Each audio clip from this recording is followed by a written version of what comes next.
yfirskrift fundarins lausn frá skömm. Og eins og alltaf þá ætlum við að vera með hugleiðslubæn í lok fundar þar sem við ætlum að vinna með Guð í að losa út alla skömm úr hjarta okkar. Amen. Og Einar ætlar að vera með orðið núna, þannig að þá ætlum ég bara að festa þetta hér. Og gefa þér orðið, gjör svo vel. Já, skulum við byrja á að leggja stundin í Guðs hendur. Já. Kæri Jesús, við leggjum þessa stund í hendur þínar.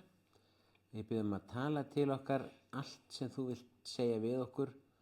Og snerta við hjörtum okkar. Ég þakka þér fyrir kvöldið frelsi. Í kvöld gerur þú drottinn stóra hluti í lífi hvers og eins sem á hlýðir að því að þú ætlar að vinna verkið fyrir anda þinn. Amen. Amen.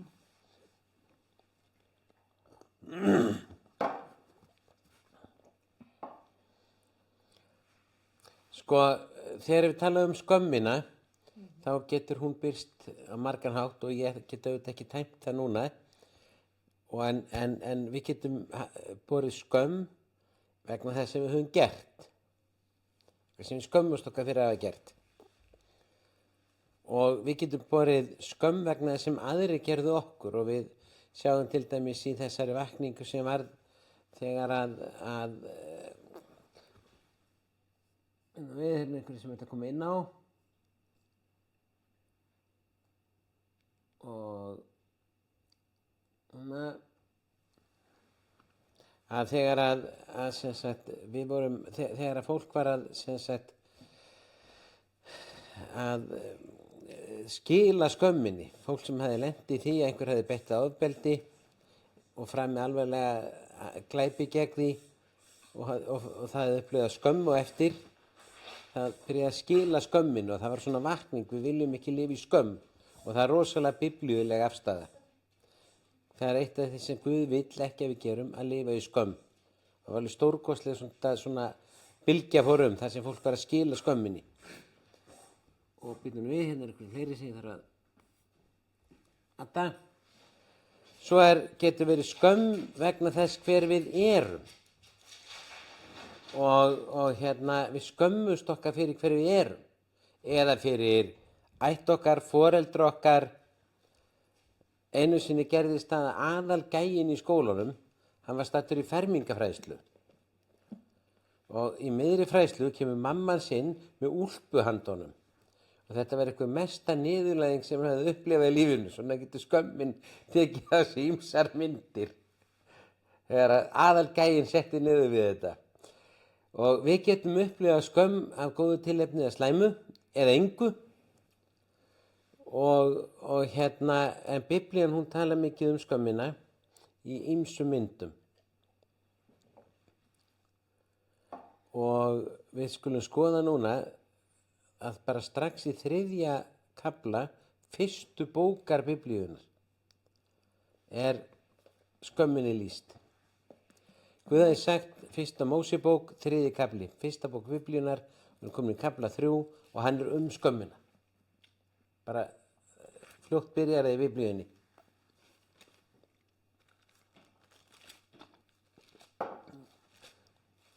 Guð hafði sagt manninum og konunni að borða ekki af ávöxti af skilningstri góðs og ills, hleyp ekki illskunni inn í sig. Og höggormurinn, hann hafði vélaði til þess að trúa því að þau myndi ekkert deyja þó þau gerði þetta. Og það er þannig að þegar okkur langar til að gera eitthvað, þá byrjum við að ljúga okkur sjálfum. Það er mjög þekkt þegar alkohólistar falla eftir að hafa verið edrú í langan tíma, þá trúa þeir því að geti þetta. Við getum verið með, þegar ég borða yfir mig, þá á ég alltaf einhverja góða lífi til þess að plata sjálfa mig. Og þau höfðu sem sagt séð þetta tré var gott að eta, fagurt á að líta og þannig kemur, mér langar til að gera þetta, þetta gott á að líta, þetta lúkkar vel. Það var girnilegt til fróðleiks, það var rosa freistandi, ég geti fengið að vita mun á góðu illu og eitthvað svona. Og konan etur að trénu og svo viljum við hafa ykkur með okkur þegar við erum að gera eitthvað af okkur, það er betra, okkur finnst það. ekki vera einn í vitleysunni, sko. Og þá gaf hún manninu sínum og hann át líka. Við þetta lukust upp augu þeirra og þeim var ljóst að þau voru nakin og þetta eitt af því sem fylgir skömminni. Okkur finnst þið berskjöld og það óþæginda tilfinning, gríðarlega óþæginda tilfinning. Það var einn kona sem var að segja frá hlut sem henni fannst skammarlegur, sem hún gerði, enginn vissi af, en hún skammaði sig fyrir og hún sagði, þegar ég gekk niður göturnar, Laugaveginni eða eitthvað, það fannst mér eins og allir vissu hvað ég hefði gert og allir verið að horfa á mig. Af því að skömmin, hún er svo sterkt afl í líf okkar. Og þetta gengur svo langt að í sumum samfélagum sem við lesum eru til heiðursmorð. Það sem menn jafnvel drepa dætur sínar að þau eru búin að leiða skömmu við þá og fjölskylduna. Þess hryllilegt og það er. Eða þeim finnst það að hún hafa gert það. En þau upplifðu sér nakin og þau sauma saman fíkjuviðarblöð og gera sér mittiskýlur. En það dugði ekki til. Þau upplifðu sér samt nakin, berskjölduð og skömmin hvíldi samt yfir þeim. Það kemur ljós þegar við lesum áfram. Og við getum, þegar við finnum fyrir skömmina, það getur reynt ýmislegt til þess að upplifa hann ekki, félana, hyljana, en það dugar bara ekki alltaf til. Og þau heyra til drottins og þá földuðu sig fyrir augliti drottins. Og þau gátu ekki feysað hann. Þau gátu ekki feysað hann að það hvíldi skömmu við þeim. Og faðirinn, hann veit alveg, hann gerir það sem honum ber, það sem að faðir gerir, hann segir, hvar ertu?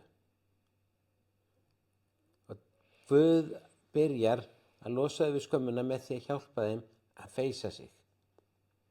Einu sinni, þá var ég að verja konu sem hafði dregið sér fé hjá fyrirtækinu sem hún vann hjá og í staðinn fyrir að segja ættingjum sínum frá því hvernig komið væri sem myndi þá safna peningum til þess að hún geti borgað skuldina og losnaði við að verða kærð og þar með ákærð og þar með að fara í fangelsi.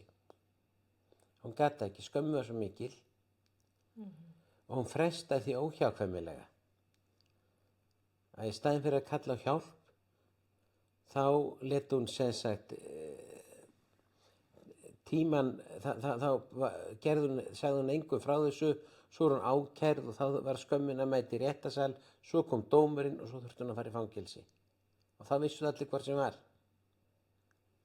Skömmin olli því að hún fór í fangelsi í staðinn fyrir að kalla hjálp og fá aðra lausn.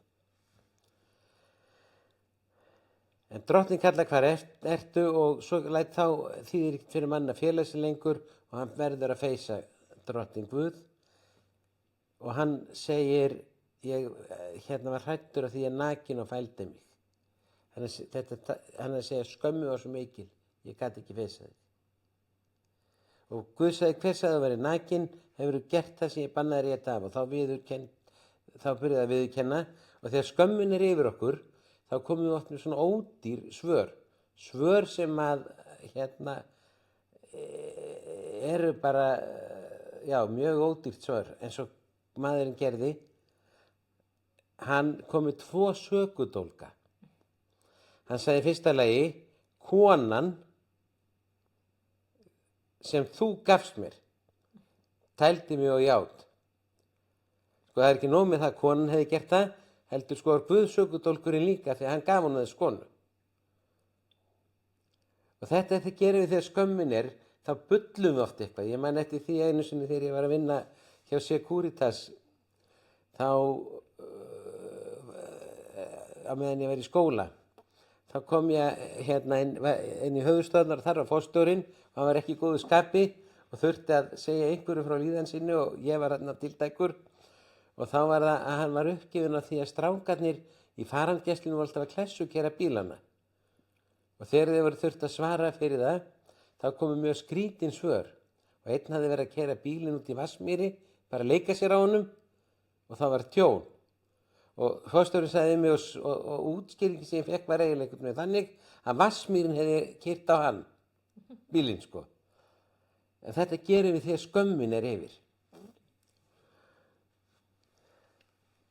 og Svo endar á því að fíkjuviðarblaðið dugði ekki til að hylja nektina og það segir í lok kaflans og drottinn gerði skinnkirtla handa Adam og konu hans og letu klæðast þeim.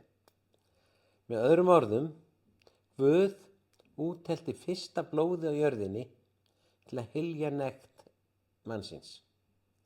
Og þetta er tákn upp á það að Guð ætlaði að útvega fórn sem reyndist verða hans eigin sonur til þess að blóð hans féll á jörðina eins og gerist við spjóti og skoti í síðans og til að hylja nekt okkar. Sjálfur var Jesú nakinn á krossinum, hann var ekki með neina skýlu eins og er á helgimyndum, hann var nakinn. Af því að hann var að hylja nekt okkar.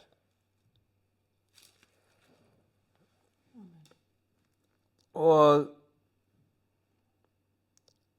svo ætla ég að lesa vers í Biblíinu það hvað Guð hatar skömmina mikið eða sem sagt vill ekki að hún hvíli yfir okkur og það er í fyrstu Mósebók 9. kafla. Þarna erum við komnir 6 kafla til viðbótar í Biblíunum, það kemur aftur kafli sem er skömmina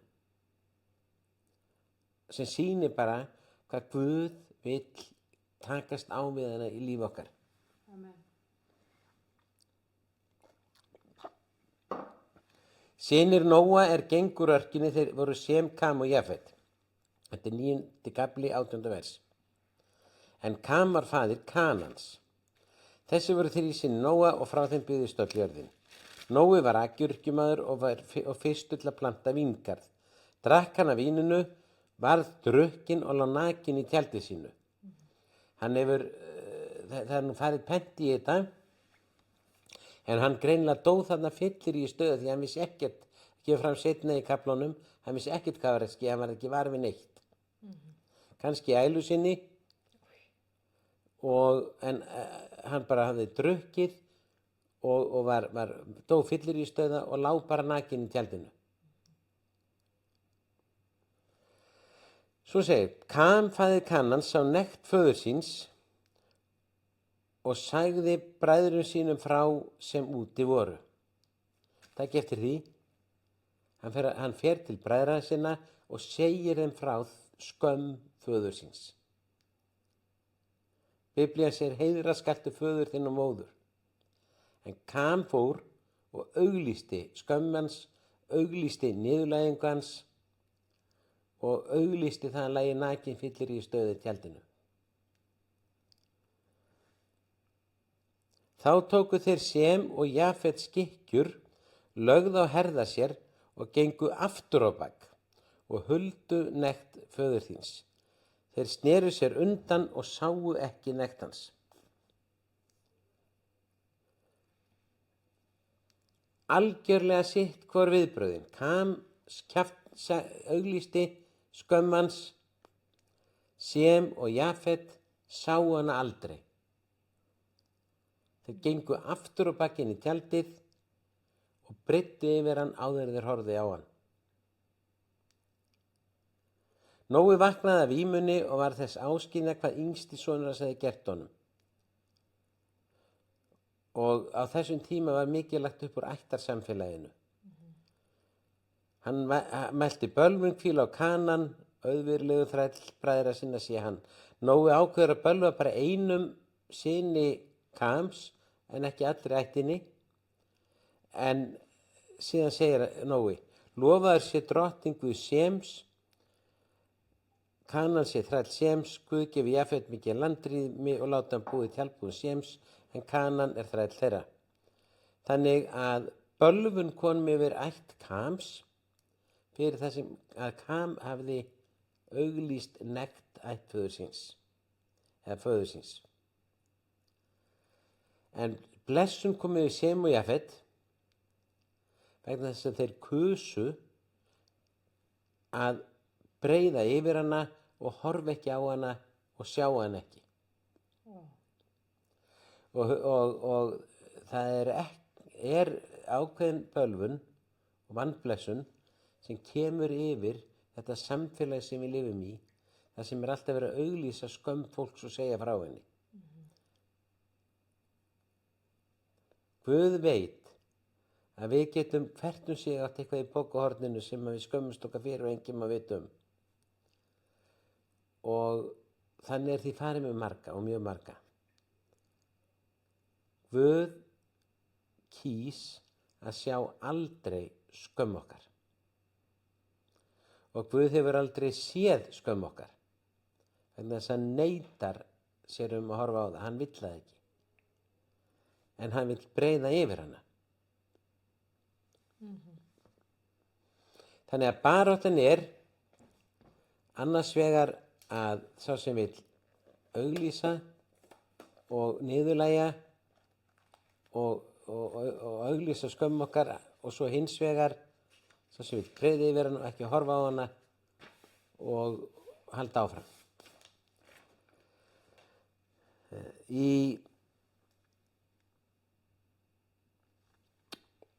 Og Biblían full af því að Guð vill afmá skömm okkar.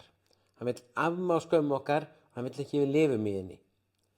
Og þetta svona mjög guðlegt þegar að umræðin skömmina fór fram og fólk var að skila henni. Best að skila henni til Jesú. Amen. En ef að við gerum það ekki og menn kannski ekki búin átt að sjá því að skila henni samt. Lifa ekki í henni. Guð hefur ekki kallað okkur til að lifa í skömm. Og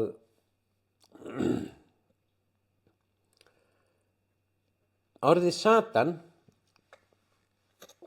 þýðir sá sem ásakar eða ákærir. Ef að við viljum vera í liði með honum, þá auglýsum við skömmannara, hrópum úti allt sem getur niðurlægt náungan. Hvort sem hann hefur gert eða ekki gert það.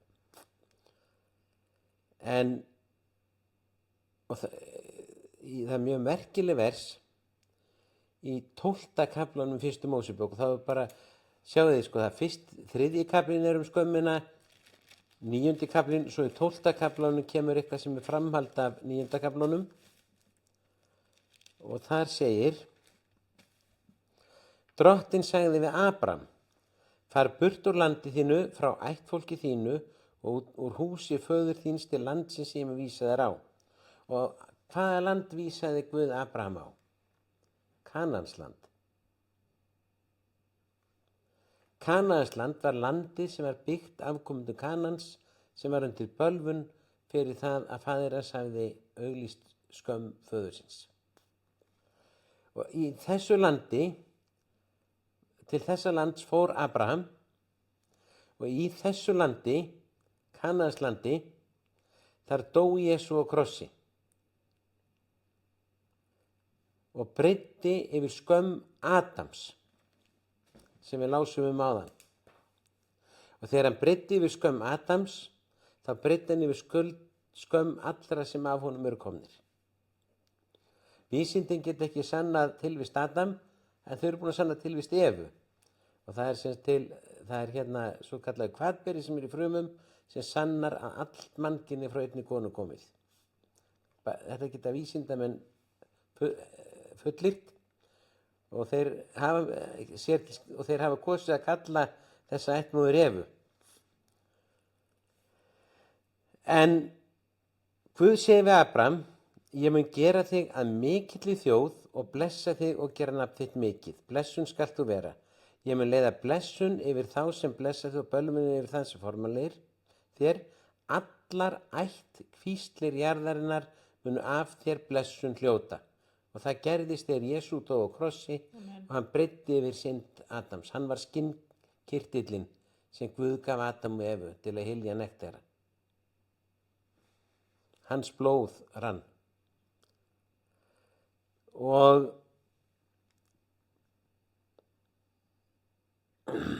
við getum verið í skömm yfir því hverjum erum. Við getum verið, ef við flettum upp á, og sumir skamma sín fyrir að vera kristnir. Sumir skamma sín fyrir að trúa Jesú. Og Jesús sagði í Markús 8:37 eða hvað gæti maður látið til endurgjalds fyrir sálu sína? Því að mannssonurinn kemur í dýrð föður síns með heilugum englum mun hann blygða sín fyrir hvern þann sem blygða sín fyrir mig hjá þessari ótrúu og syndugu kynslóð. Og ég man eftir því þegar ég var 14 ára gamall, það fannst mér mjög erfitt að segja frá því sem hefði gerst ári áður þegar ég gaf Jesú líf mitt og fór að trúa hann. Og ég óttaðist svona háð og svona, þetta var mér mjög erfitt. Þá tók ég það ákvörðun að ég ætlaði að vera stoltur yfir því hver ég væri. Og valdi það. Og eftir einhverja mánuði það var öll skömmin farin og ég var bara stoltur af því að ég væri kristinn og það var stundum gert grín að mér og ég var stoltur af því að það væri gert grín að mér. Bara ekki eldri en þetta. Vegna þess að ég ætla ekki að afsaka hver ég er, ég ætla ekki að skammast mér fyrir hvað ég er, ég ætla bara að lifa án þess að blíðast mín. Amen. Ég með langar svo að segja líka að því ég tengi svo mikið við þetta fyrst þegar ég tók á móti Jesú í hugleiðslu þegar hann mætti mér, það voru 2019, að þá byrjaði ég strax að trúa hann því þetta var svo ofboðslega raunveruleg upplifun en ég var mjög prívat með það að ég tryði á Jesú. Ég var ekki að segja neinum frá því nema Einari og við vorum að lesa saman í Biblíunni en svo þegar ég fór að vaksa í trúnni og vaksa í mínu nána samfélagi við Jesú að þá fór ég að opinbera þetta meira og meira og meira og við höfum stigið stærri og stærri skref og núna er þetta alveg opinbert og núna er ég mjög virk til dæmis á samfélagsmiðlum að tala um Jesú, segja frá Jesú og fagnaðarerindinu og þannig að og í dag finn ég í samfélaginu að það þykir bara mjög flott í samfélaginu í dag að trúa á Jesú Krist og fólk vill eiga þetta samfélag við Jesús af því að það sér að það er eitthvað magna og eitthvað stórkostlegt við það að eiga þetta persónulega samfélag við Jesú Krist og það er bara flott og sjálfsagt að eiga samfélag við Jesú Krist, að tala um Jesú og tala um Guð og það er svo mikilvægt að við séum tilbúin til þess að vera þar og vera við sjálf, vera þar sem við erum og ekki fela það því að hvað ef að ég segi frá minni trú og það leiðir til þess að einhver önnur sál frelsast. Já. Það er það stórkostlegasta sem við getum gert í þessu lífi. Já.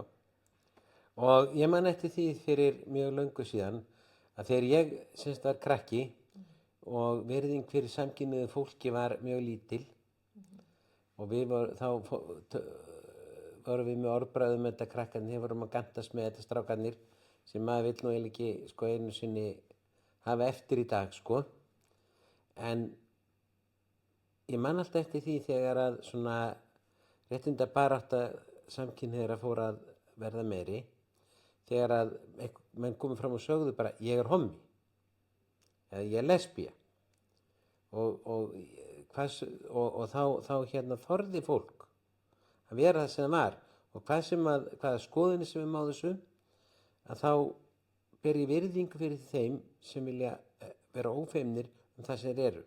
Ég man eftir því þegar það var sett í lög orðið kynleiðrétting mér fannst það alltaf svona ég var aldrei vissum, mér fannst þetta orð alltaf svona hæpiða því að það var verið að tala gefa til kynna einhver sem mistök eða ég upplýði það þannig og hvað sem við erum með réttið og röngu það eigum alltaf að vera það vill Guð ekki að við blygðumst okkar fyrir okkur sjálf við erum það sem við erum og Guð vill vissulega vinna í okkar lífi hann vill eiga við okkur, hann vill umbreyta okkur en við eigum ekki að lifa í skömm og í Tímóteusarbréfi 4. kafla þar segir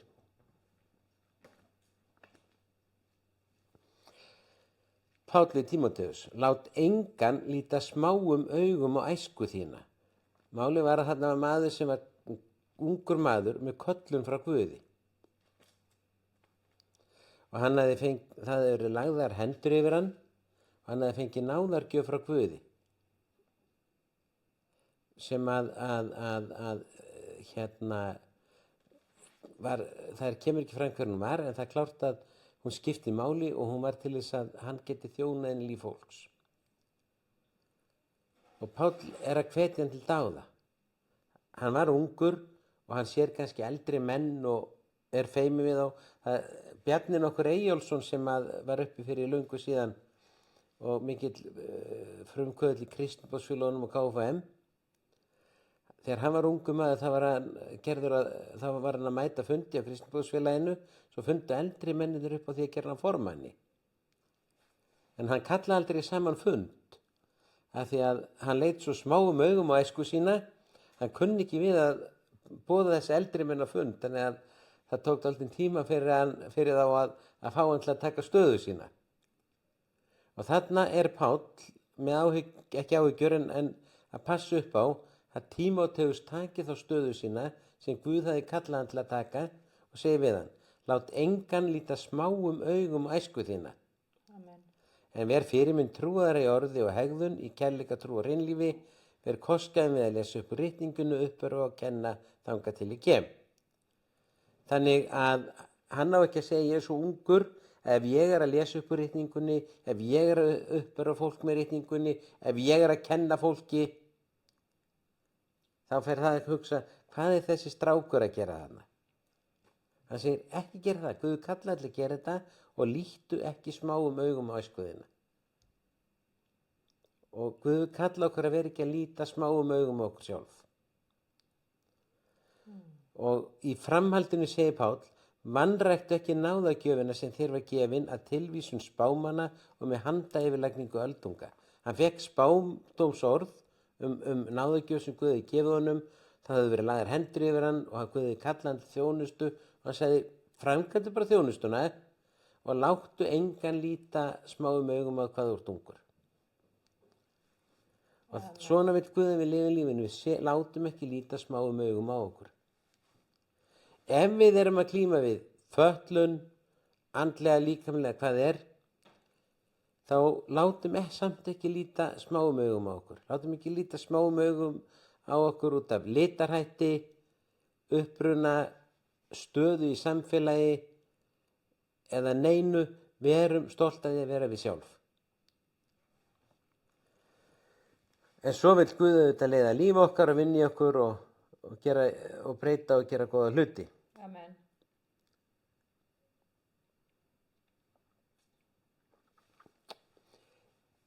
Fyrirgefning er mjög mikilvæg í tengslu við það að Guð vill afmá skömm okkar. Guð lagði svo mikla áherslu á að afmá skömm okkar að hann sendi son sinn í líkingu manns til að deyja fyrir okkar syndir og taka skömmina frá okkur. Hann bar hana í okkar stað. Og ef það er ekki, undirstrekkar ekki hvað Guð vill létta skömminni af okkur, þá veit ég ekki hvað það er. Og Guð vill létta skömminni af okkur fyrir það sem við höfum gert og fyrir það sem aðrir hafa gert okkur og losa okkur við hana. Enginn á að hafa það valdi yfir okkur, hafa lagt yfir okkur skömm. Og fyrirgefningin er ekki að samþykja það sem aðrir hafa gert, heldur að kveðja atburðinn. Amen. Fyrirgefningin með misskilið orð, þar sem mann halda það sé einhver undirgefni, samþykki eða viðurkenning eða að við séum að fremja eitthvað réttlætisverk í þeirri merkingu við ætlum að gefa ykkur upp sakir. Það snýst ekki um það. Það snýst um að kveðja það sem er búið og horfa á það sem er framundan. Amen. Fyrirgefa fortíðinni, fyrirgefa því sem við getum ekki breytt hérðan af. Og ég held aldrei upp á aðabænina þó ég sé ekki aðamaður sjálfur og hef aldrei glímt við þann vanda þó að ég hef glímt við eitthvað annað vanda. Og hún er svona að Guð gef mér æðruleysi til að breyta því sem ég get breytt og sætta mig það sem að ég get ekki breytt, breytið sem ég get breytt og vitlega greina á milli. Og þannig kveðjum við það sem er liðið. Guð er Guð nútíðar og framtíðar. Og Guð sjálfur, ég hef lesið þetta vers ofta áður, ég ætla að gera það aftur núna. Guð sjálfur lifir svona lífi. Hann ætlar ekki að bera byrðar fortíðarinnar. Ef almáttugur Guð vill losa sjálfa sig við slíkar byrðar, hvað er við að ætla að bera byrði sem ekki einu sinni Guð vill bera? Og hann segir við Ísraels menn, ég afmái afbrot þín sjálfs míns vegna. Á undan var búið að lýsa hvernig Ísraels menn hefur brotið gegn Guði og þá kom þessi vers, ég afmái afbrot þín sjálfs míns vegna, ég einn og minnist ekki synda þinna. Hann bara losa sig við fortíðina. Hann losa sig við svekkelsi og biturleika, hann losa sig við þráhyggju, hann ætlar ekki að vera þar. Og ef Guð ber ekki svona byrðar, þá skulum við ekki vera því heldur. Það getur, þetta með skömmina og halda reisn sinni og allt það eru marga frásagnir það í Biblíunni. Ég ætla bara að láta eina duga. Sál konungur hafði óhlýðnast Guði og Samúel spámaður sem hafði í raun og veru ríkt á undan honum og sett hann inn í þetta embætti, kemur til hans og frontar hann með þetta og hann segir, Sál viðurkennir að hafa syndgað með því að brjóta boð drottins og fyrirmælin og hann útskýrir, ég óttaðist fólkið og lét undan kröfu þess. Hann hefði vegna ótta við aðra, þá hafði hann gefið eftir. En Samúel segir að Guð hafi tekið konungdóminn frá honum og hann verði fenginn öðrum. Þá grípur Sál og svo lappar Samúel í burtu, Sál grípur í skikkjulafans og það rifnaði. Og Samúel segir, Guð hefur rifið frá þér konungdóminn yfir Ísrael og fengið hann öðrum. Og þá segir Sál, ég hef að vísu syndgað, en sýndu mér samt þann heiður frammi fyrir öldungu þjóðarinnar og frammi fyrir Ísrael að snúa aftur með mér svo ég geti beðið til drottins Guð þíns. Það sneri Samúel aftur með Sál og svo fór fram tilbeðslu til drottins. Það var þegar að Sál var búinn að fá þessi orð að konungdómurinn rifinn frá honum, þegar var búið að fronta hann, það var eitt sem hann gat ekki hugsað sér. Það var sú smán að Samúel stæði ekki með honum. Að Samúel væri farinn. Hann biður hann að gera sér þennan heiður fram fyrir öldungu þjóðarinnar. Hann vildi ekki tapa andlitinu. Hann vildi ekki tapa frontinum. Þetta sýnir þetta er dæmi um það hvað þetta var ríkt í honum og hvað þetta er ríkt í okkur mönnunum.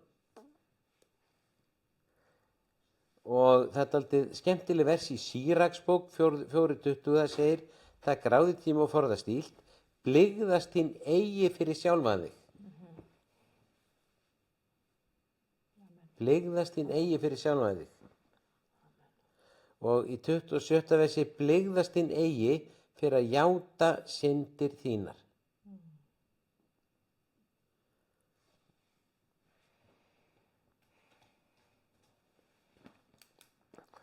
Bæði Páll postuli og Pétur postuli þurftu að afgreiða sína eigin skömm. Pétur fyrir að hafa afneitað Jesú, ekki frammi fyrir hermönnum með yfirvöldum, heldur þjónustufólki. Nei, ég þekki hann ekki, sagði Pétur. Þegar Jesú hefði verið handtekinn. Dekkur sem aður er. Og þetta var skömm. Og Jesú dílaði við hana við Galíluvatnið eða Tíberíasvatnið. Þegar að Pétur hafði afneitað honum þrisvar, þá spurði hann Pétur þrisvar hvort hann elskaði sig og læknaði hann af þessum atburði. Páll postuli fór fyrir fyrstu ofsóknunum á hendur kristnum mönnum. Hann tók þátt í því þegar fyrsti maðurinn var drepinn fyrir trú sína á Jesú Krist. Og hann var svo mikill forystumaður í ofsækja kristna að þegar hann gekk Jesú á hönd og gaf honum líf sitt, þá hættu ofsóknirnar. Þær gátu ekki haldið áfram að sinni eftir að Páll var hættur að ofsækja. Af því hann hafði verið algjörlega í forystu fyrir þetta. Þá fekk söfnurinn frið tíma. Og hann stóð að því að fólk var tekið hús úr húsi, það var sótt, það var lamið, það var fólk, kristnir flúðu Jerúsalem í umvörpum undan honum og einhverju dóu. Svo mætir hann Jesú á leiðinni til Damaskus. Og hvað gerir Jesú? Jesús frelsaði hann. Jesú endurfæddi hann og hann gaf honum anda sinn og gaf honum nýtt hlutverk í lífinu og minntist aldrei á syndir hans. Þær fóru í djúpgleymskunar og Jesú bar þessa skömm hans líka eins og aðra skömm mannkyns. Og Páll varð afkastamesti kristniboðinn meðal þeirra þjóða sem ekki voru gyðingar og söfnuðu víða Miðjarðarhafið. En hann báðir þessir póstular, Páll póstuli og Pétur, þurfti að díla við skömmina og gefa hana til Jesú.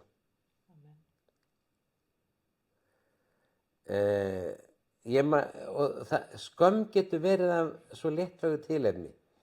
Einu sinni þá var ég og sonur minn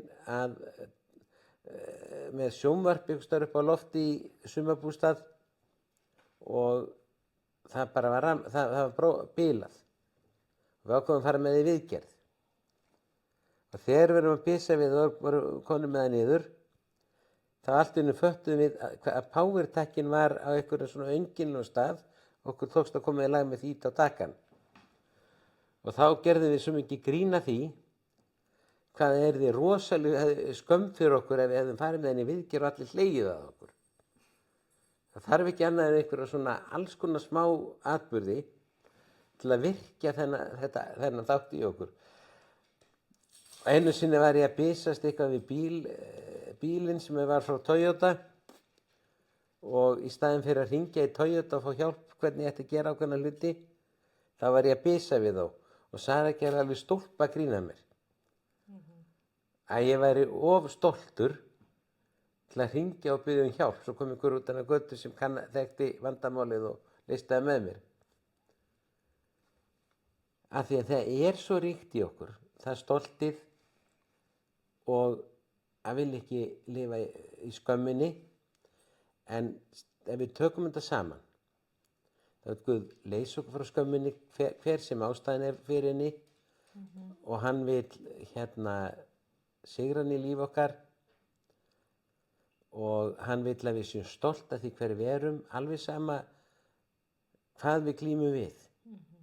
Alveg sama á hvaða stað við erum í lífinu. Og hann vil gera okkur frjáls.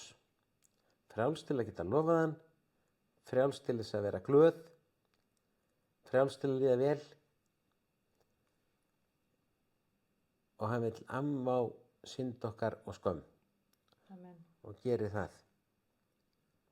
Amen. Amen.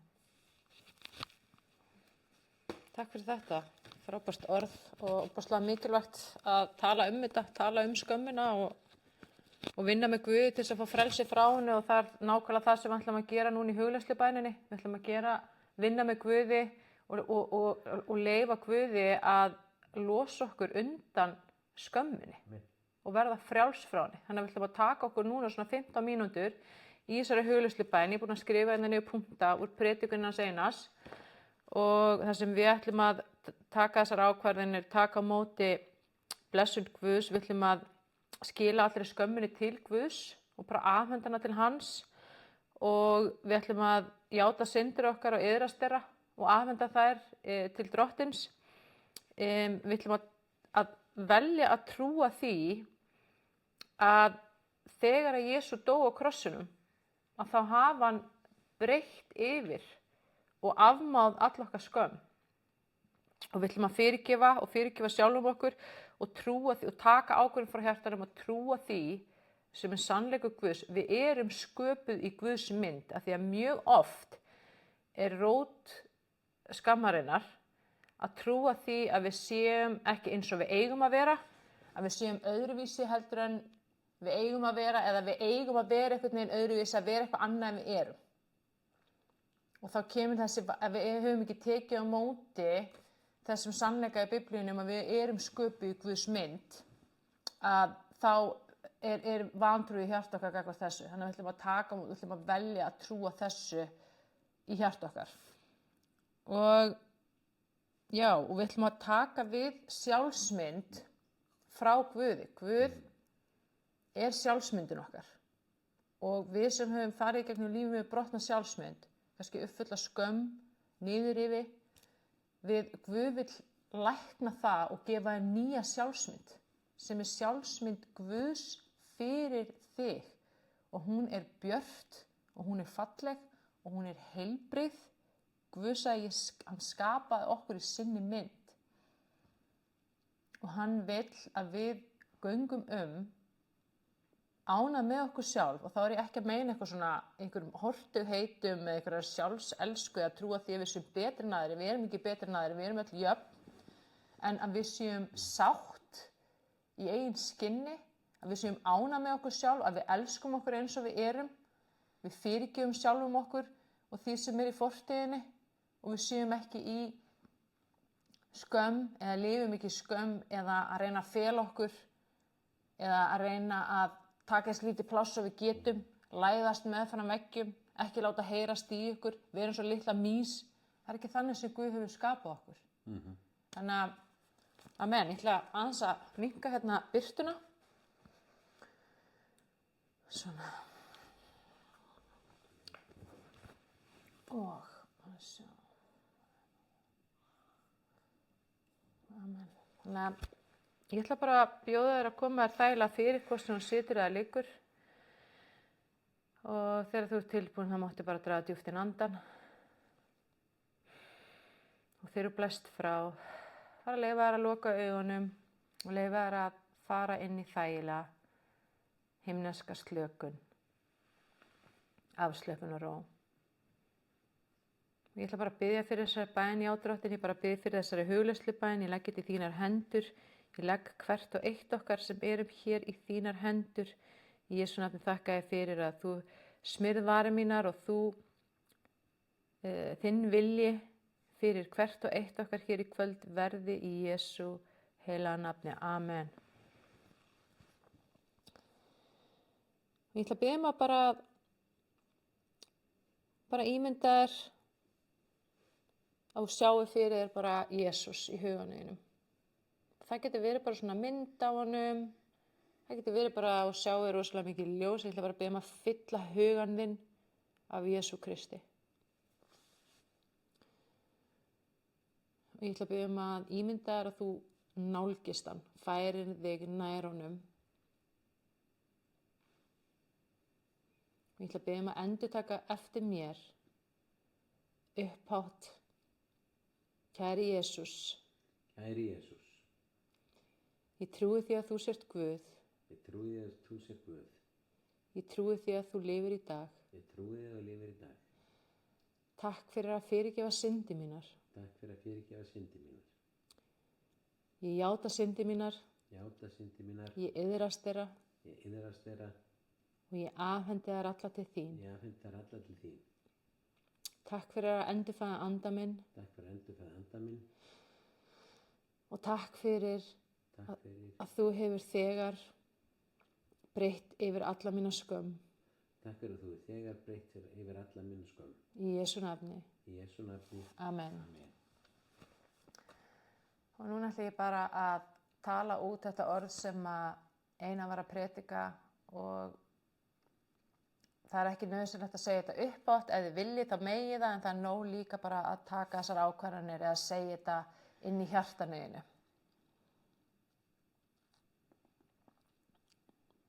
Já, Drottinn, ég kem fram fyrir þig og í Jesú nafni þá skila ég allri skömm, allri synd til þín. Og ég þakka þér fyrir að þú tekur þetta frá mér núna í Jesú nafni.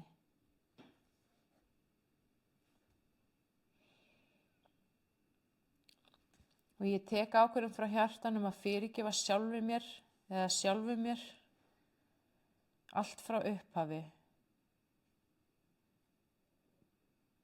Og ég vel að taka við þinni fyrirgefningu, Drottinn, í trú og í trausti.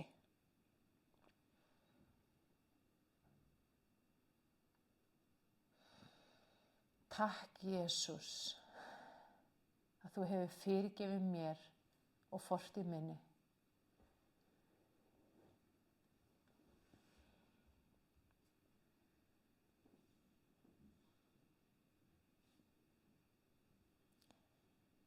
Og ég tek ákvörðun frá hjartanu að trúa því af öllu mínu hjarta að þú, Drottinn, skapaðir mig í þinni mynd. Í Jesú nafni. Af því að það segir í orði þínu að ég er skapaður í Guðs mynd.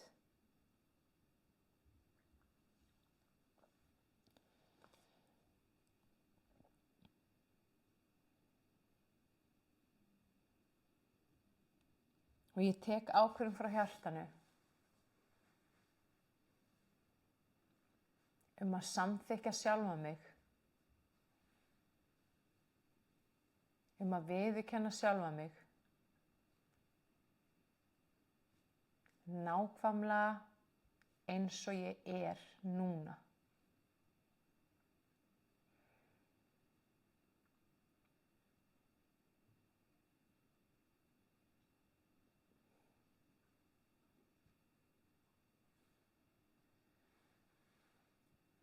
Og núna opna ég hjarta mitt og ég hleypi þér, Jesús, heilagur andi, inn í hjarta mitt núna.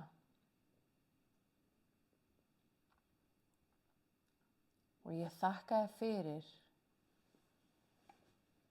að þú gefur mér nýja sjálfsmynd. Sjálfsmynd frá þér, Faðir.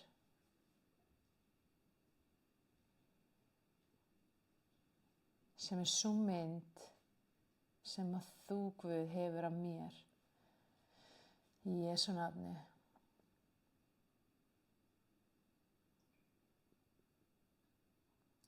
Sonur eða dóttir hins hæsta.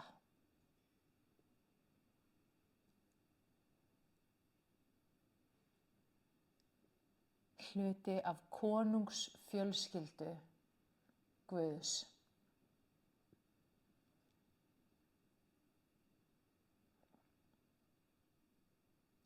Virðingarverð manneskja, elskuverð manneskja,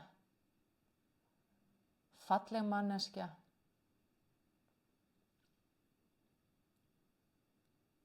góð og kærleiksrík manneskja. Verðug manneskja og heilbrigð.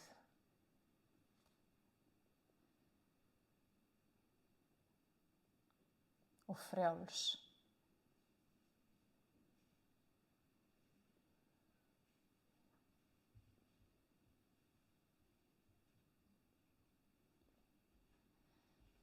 Ég set þessa nýju sjálfsmynd inn í hjarta mitt, Drottinn.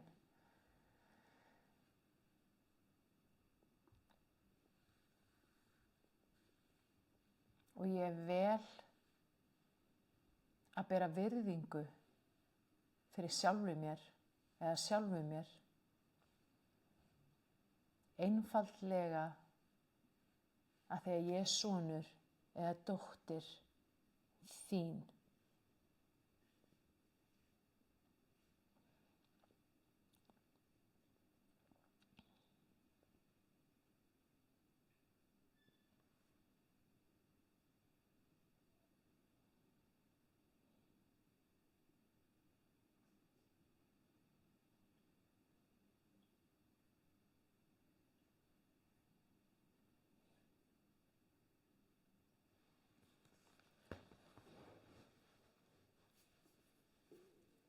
Og ég bið þig núna, heilagur andi, að koma hérna til okkar. Og ég þakka þér fyrir, heilagur andi, að þú snertir við hverju og einu okkar hér í kvöld. Að þú flæðir inn í hjarta okkar, sálina og líkamann. Og í Jesú nafni þá læknaru. Í Jesú nafni þá leysirðu.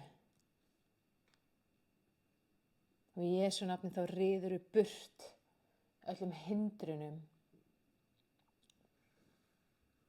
Og þú eyðir öllu myrkri. Og ég þakka þér fyrir að þú fyllir hjarta mitt af ljósinu þínu, Drottinn. Af orðinu þínu.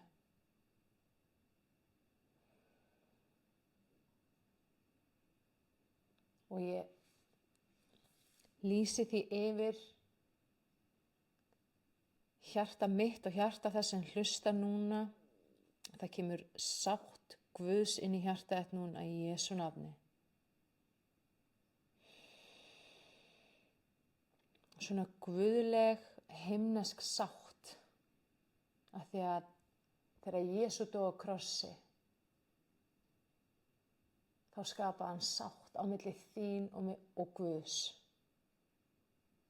Og í því felst að Guð er algjörlega sáttur við þig. Nákvæmlega eins og ert.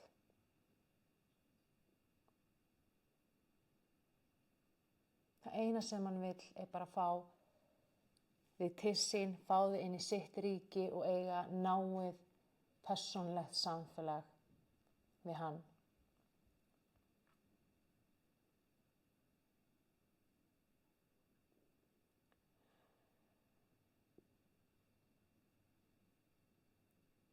Og ég ætla að biðja að ímynda þér bara að þú sjáir fyrir þér núna ljósið hans og þú segir, ég vel að lifa í ljósinu þínu, Guð.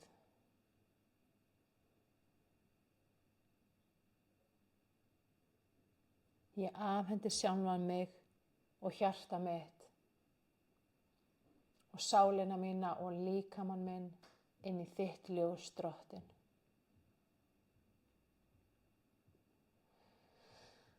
Inn í þinn kærleika, Jesús.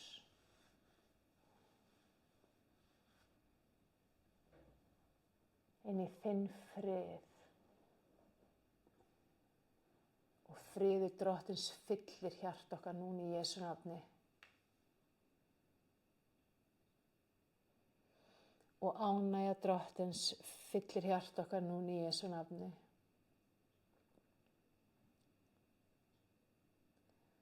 Og þegar Guð horfir á þig, þegar hann horfir á mig, þá sér hann það fallega, það heilbrigða, það góða, það stórkostlega. Og það er nákvæmlega þannig sem að Guð vill að þú sjáir sjálfa þig þegar þú lítur í spegilinn.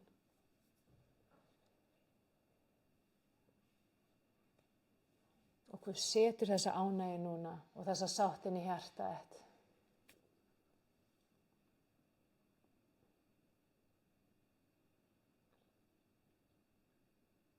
að þér þykir vænt sjálfan þig, að þú elskir þig eins og þú ert núna.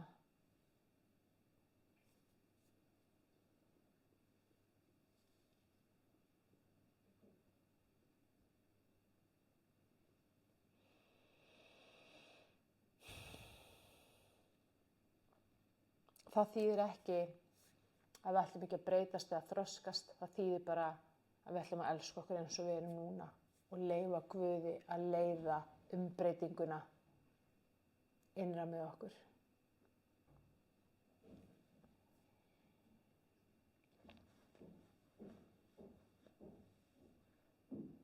Nú ætlum við að taka bara svona 1 mínútu þar sem við ætlum bara að sitja í ljósi Guðs og bara hlusta. Hlusta á Guð.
Svo ein lítil bæn sem við ætlum að fara með áður en við komum tilbaka og það Drottinn,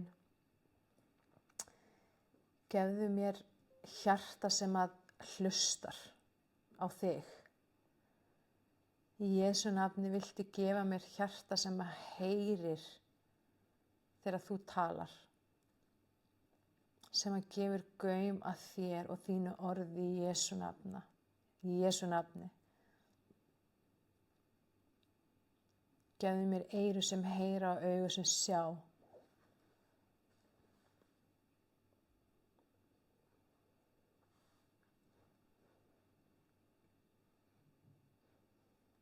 Takk, Jesús.